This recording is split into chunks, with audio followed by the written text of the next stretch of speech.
السلام عليكم ورحمة الله وبركاته. الحمد لله الواحد الأحد لم يلد ولم يولد ولم يكن له كفوا أحد. أشهد أن لا إله إلا الله وحده لا شريك له وأشهد أن محمدا عبده ورسوله الكريم. اللهم صل وسلم على نبينا المصطفى محمد وعلى آله وأصحابه أجمعين. أما بعد، رب اشرح لي صدري ويسر لي أمري واحلل عقدة من لساني يفقهوا قولي. Segala puji bagi Allah, kemudian salawat dan salam kepada Rasulullah, pada keluarga dan seluruh sahabat-sahabatnya, jemaah salat maghrib dan isya yang Allah muliakan insyaAllah. Setelah kita membahas tentang pentingnya mengamalkan surat Al-Asr yang fadilahnya yaitu menjadi kalimat-kalimat perpisahan di antara sahabat ketika mereka bertemu, dan di pertemuan yang lalu kita sudah membahas sejenak tentang fadilah bulan Sya'ban sebagai pengingat di antara kita tentang pentingnya memuliakan Sya'ban dengan berpuasa. Malam ini insyaAllah kita akan masuk ke pembahasan surat berikutnya yang punya dalil dan hujjah untuk dikabarkan tentang fadilahnya, yaitu surat Al-Kafirun. Jemaah mulakan Allah Subhanahu wa ta'ala, surah Al-Kafirun adalah surat yang ke-109 dan mempunyai 6 ayat, diturunkan di Makkah atau Makkiyah, dan disebut dengan Al-Kafirun karena di dalamnya panggilan Allah yang diwakilkan kepada Rasulullah kepada orang kafir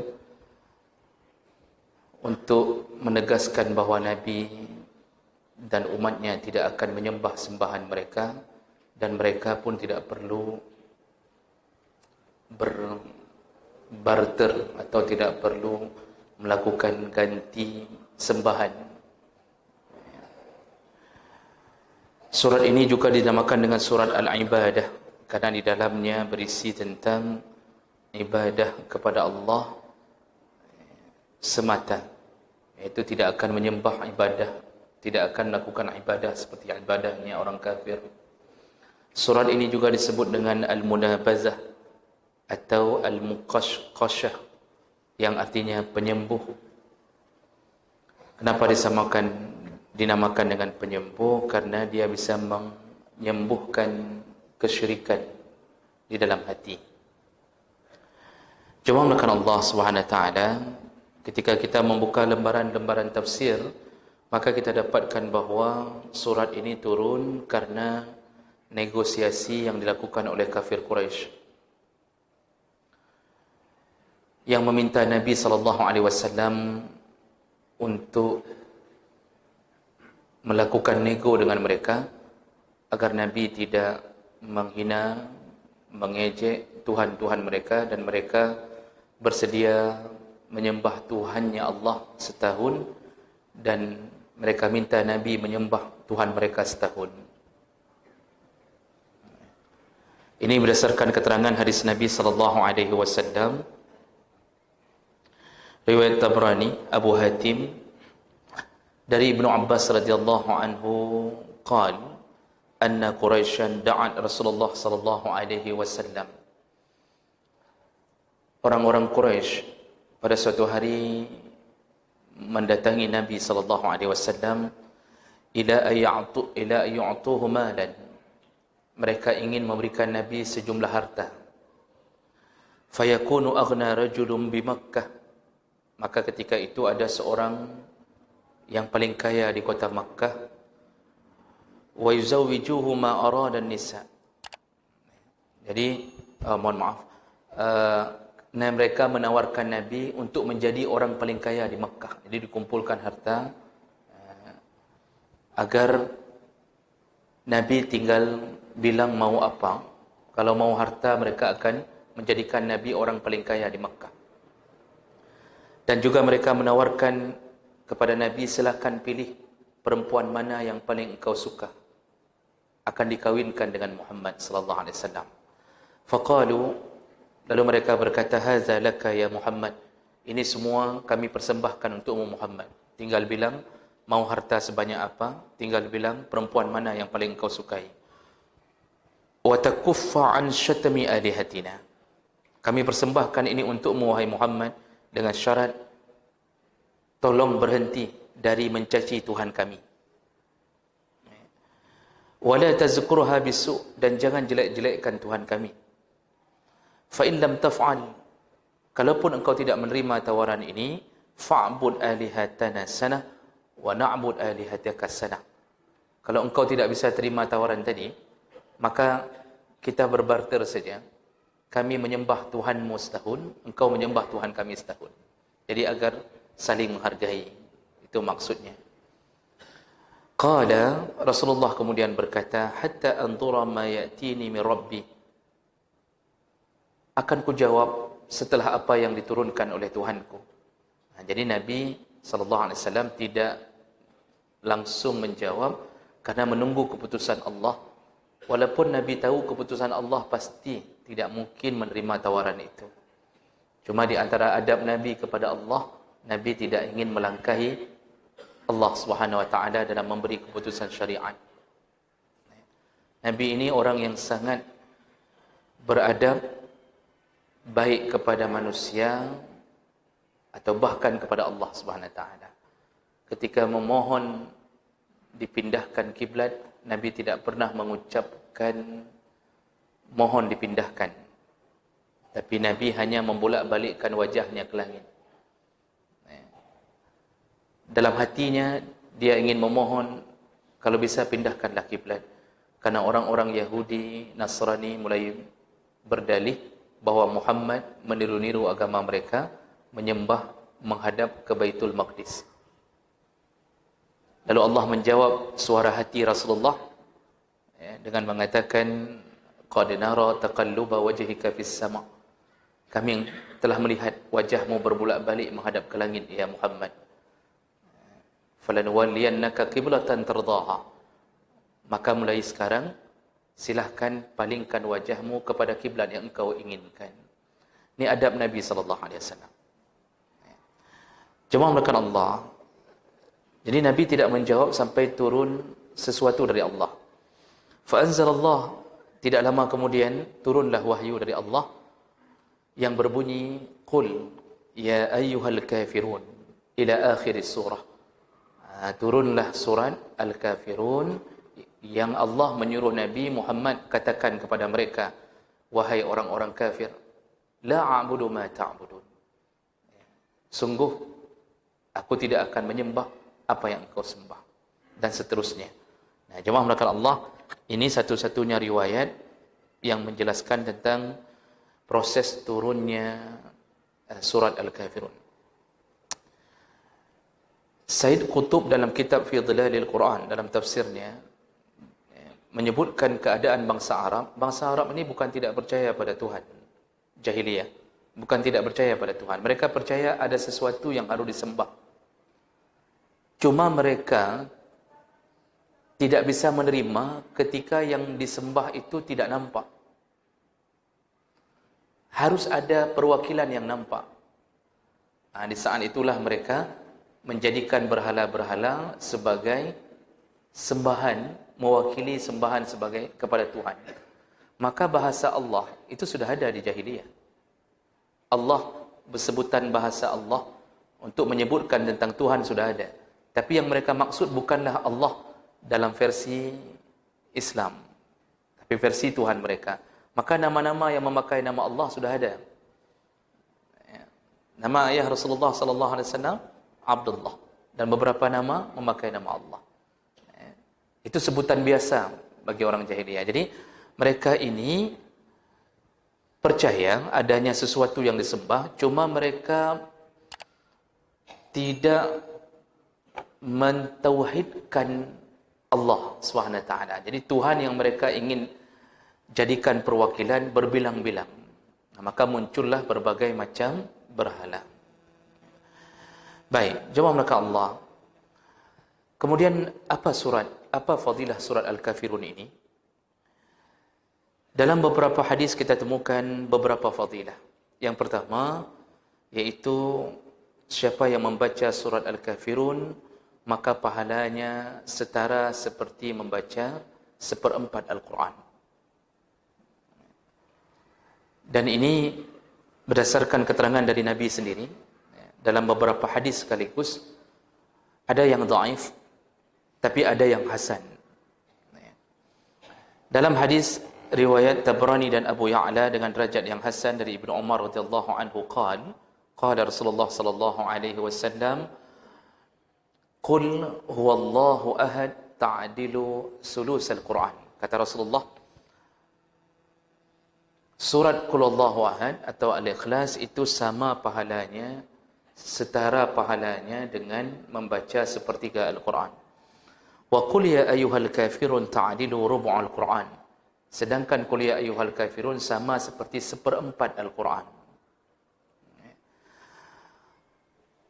Rasulullah sallallahu alaihi wasallam menyebutkan ini juga di dalam hadis yang lain, yaitu ketika salah seorang laki-laki ditanya oleh Rasulullah apakah dia sudah menikah. Kemudian dia mengatakan belum. Lalu dia mengatakan walaysa indi ma atazawwaj, aku tidak punya harta untuk menikah. Qala, Rasulullah berkata, alaysa ma'aka qul huwallahu ahad? Apakah engkau menghafal qul huwallahu ahad? Qala bala. Ada ya Rasulullah, artinya dia menghafal. Qala rubu'ul Quran. Qul huwallahu ahad itu seperempat Quran. Qala alaysa ma'aka qul ya ayyuhal kafirun? Apakah engkau menghafal qul ya ayyuhal kafirun? Qala bala. Dia menjawab, ku hafal ya Rasulullah. Qala rubu'ul Quran. Itu pun seperempat Al-Quran. Jadi maksud seperempat Al-Quran itu adalah para ulama mengatakan pahalanya, tapi tidak sama bagi mereka yang membaca seperempat Al-Quran. Maksudnya yang membaca qul ya ayyuhal kafirun, Allah memberinya pahala seperempat seperti membaca seperempat Quran. Tapi yang membaca seperempat Al-Quran, pahalanya lebih besar. Jadi jangan sampai memahami tidak pernah baca Quran, hanya membaca qul ya ayyuhal kafirun saja. 4 kali baca sudah khatam. Ditanya orang berapa kali khatam dalam Ramadan? Sudah 40 kali. Bagaimana caranya? Setiap habis salat qul ya ayyuhal kafirun 4 kali, 1 kali khatam. 5 kali salat sudah 5 kali khatam. 5 kali 30, tertuh 50 ke khatam selama Ramadan. Tidak begitu maksudnya. Tapi Allah punya hak untuk memberi pahala yang tidak terkira. Dan itu suka-suka Allah. Bukankah Nabi mengatakan bahawa apa yang Allah beri kepada kita sekarang ini, di dunia ini, kenikmatan dunia dan segala isinya, itu hanya setetes air yang jatuh dari jarum ketika dicelupkan ke dalam samudra, kata Rasulullah. Jadi yang sekarang kita dapatkan ini, Bapak Ibu melakukan Allah, keindahan kita, kenikmatan hidup kita, mobil kita, kulkas kita, AC kita, Masya Allah, isteri-isteri yang cantik, anak-anak yang saleh, semua kenikmatan, bahkan karpet, Masya Allah, lembutnya, sampai ada yang salat tidak bisa khusyuk gara-gara membuat gambar-gambar tertentu di karpet ini. Masya Allah, kita ini sudah hidup bagaikan raja. Dulu para raja itu hidup harus diangin-anginkan oleh dayang-dayang. Jadi ada dayang-dayang duduk di sampingnya, kipas-kipas. Kita tidak perlu tinggal tekan on, dinginnya melebihi dingin kipas para dayang. Untuk mendapatkan air yang dingin di masa-masa kerajaan dulu, itu mereka harus memasukkan ke dalam ghirbah, bejana yang terbuat dari tanah liat, kentong, kendi, bukan juga gentong, kendi, itu disimpan tengah malam, lalu berembun, itu pagi dingin airnya.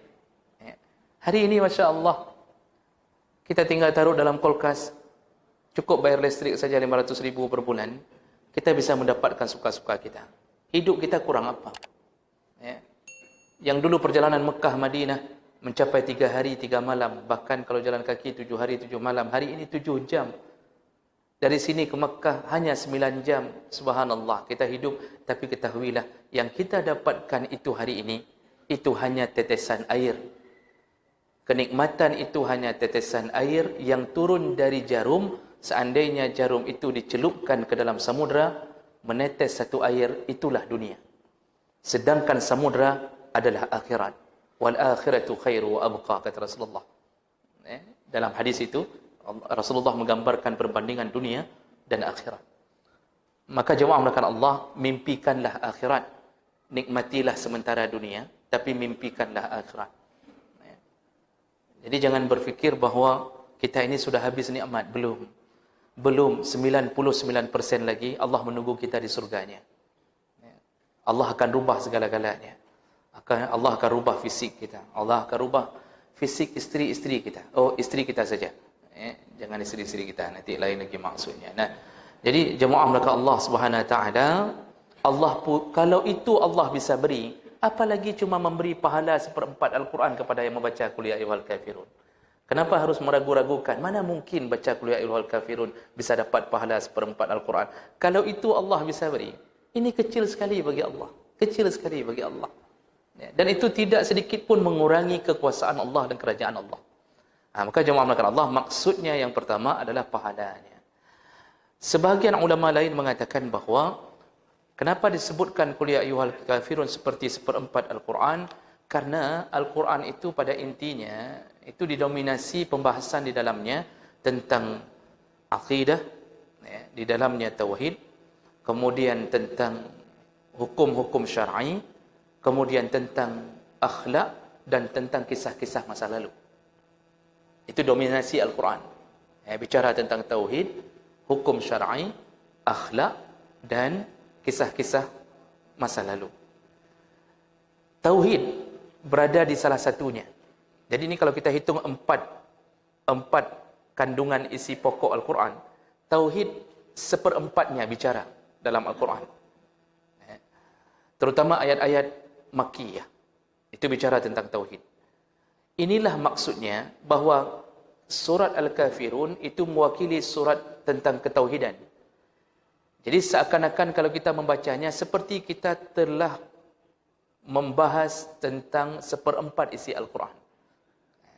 Dari 4 kategori yang dibahas tadi.